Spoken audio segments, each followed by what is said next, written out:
Rifle de aire 6 milímetros. Funciona con resorte. Carga manual. Pasta.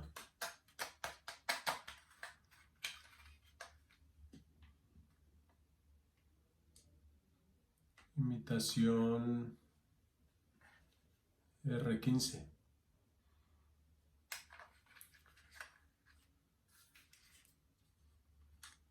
Uso láser.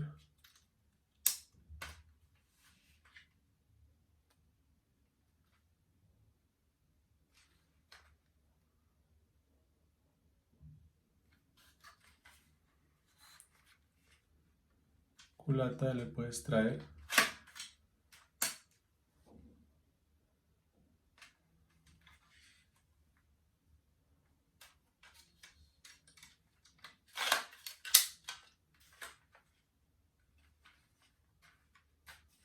Acá se saca el proveedor.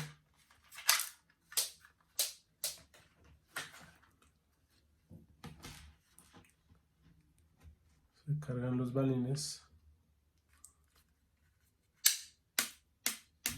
Acá se espicha este botoncito y se mete el balín.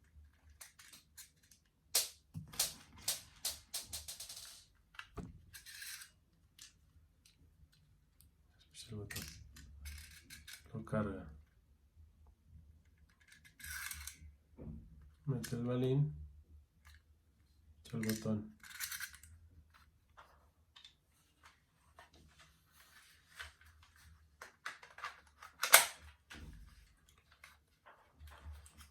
Puede cargar así.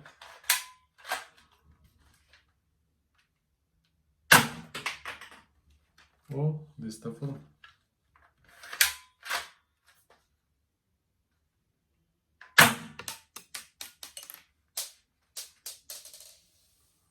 No es nada profesional, uso casero. Manejo suave.